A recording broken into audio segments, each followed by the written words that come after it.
Studio Minuit présente les 5 premières minutes.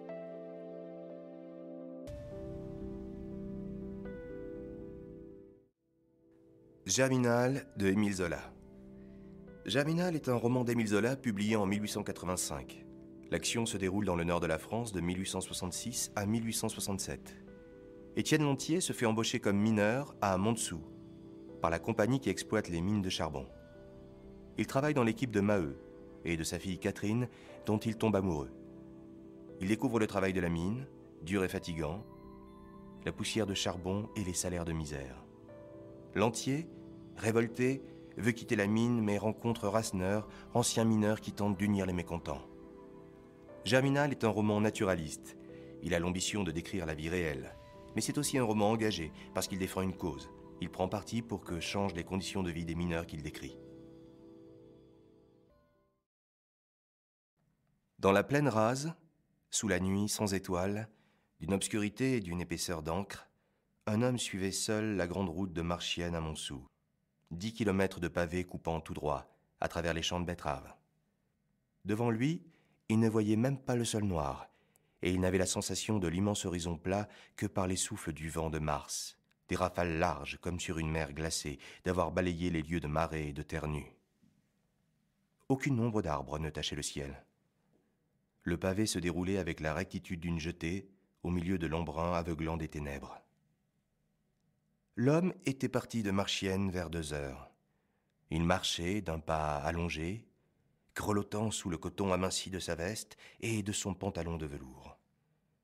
Un petit paquet, noué dans un mouchoir à carreaux, le gênait beaucoup, et il le serrait contre ses flancs, tantôt d'un coude, tantôt de l'autre, pour glisser au fond de ses poches les 2 mains à la fois, des mains gourdes que les lanières du vent d'Est faisaient saigner.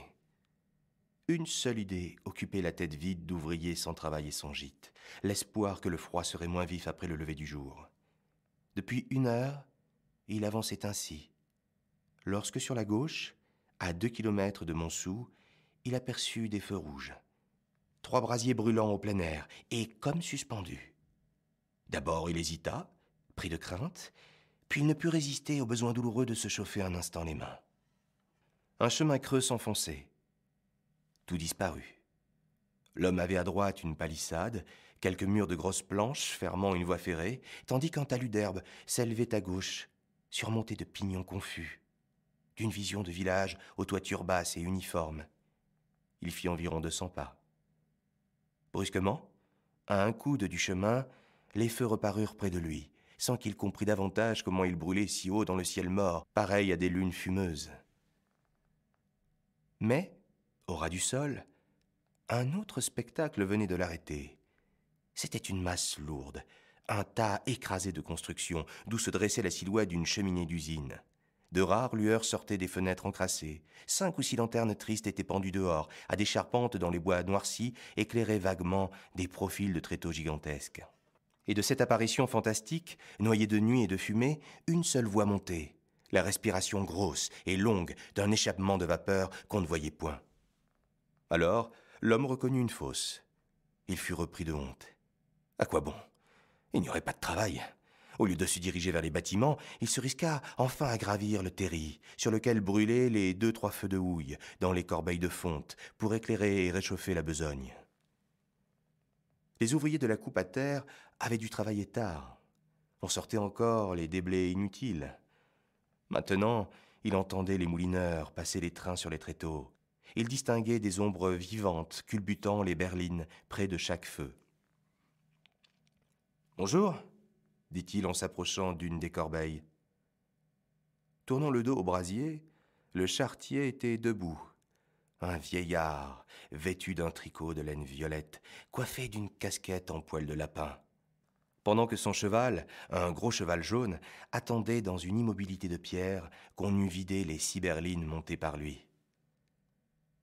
Le manœuvre employé au culbuteur, un gaillard, roux et efflanqué, ne se pressait guère, pesé sur le levier d'une main endormie. Et là-haut, le vent redoublait, une bise glaciale, dont les grandes haleines régulières passaient comme des coups de faux. « Bonjour », répondit le vieux. Un silence se fit. L'homme qui se sentait regarder d'un œil méfiant dit son nom tout de suite. Je me nomme Étienne Lantier, je suis machineur. Y a pas de travail ici? Les flammes l'éclairaient. Il devait avoir 21 ans, très brun. Joli homme, l'air fort malgré ses membres menus. Rassuré, le charretier hochait la tête. Du travail pour un machineur? Non, non. Il s'en est encore présenté 2 hier. Y a rien. Une rafale leur coupa la parole. Puis, Étienne demanda, en montrant le tas sombre des constructions au pied du terri, « C'est une fosse, n'est-ce pas ?» Le vieux, cette fois, ne put répondre. Un violent accès de tout l'étranglait.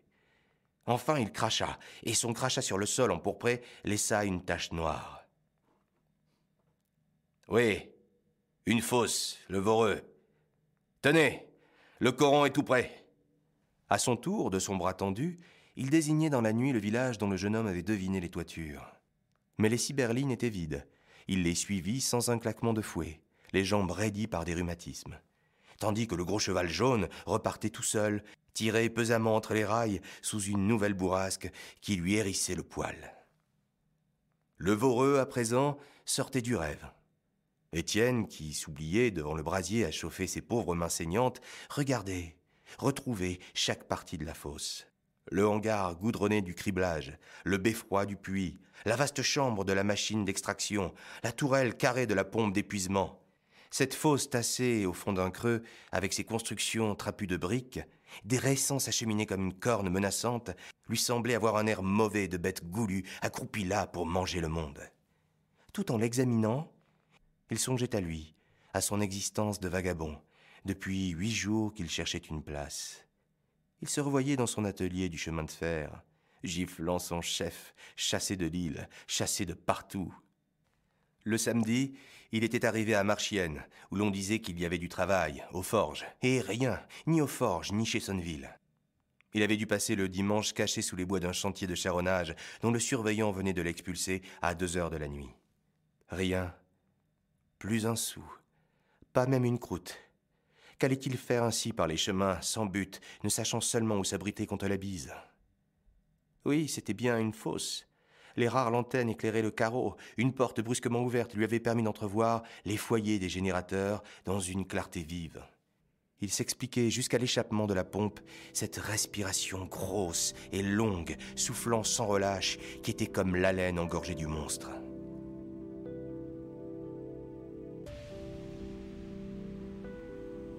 Studio Minuit vous a présenté les 5 premières minutes. Vous avez aimé notre podcast ? N'hésitez pas à le noter et à le partager sur vos réseaux sociaux préférés.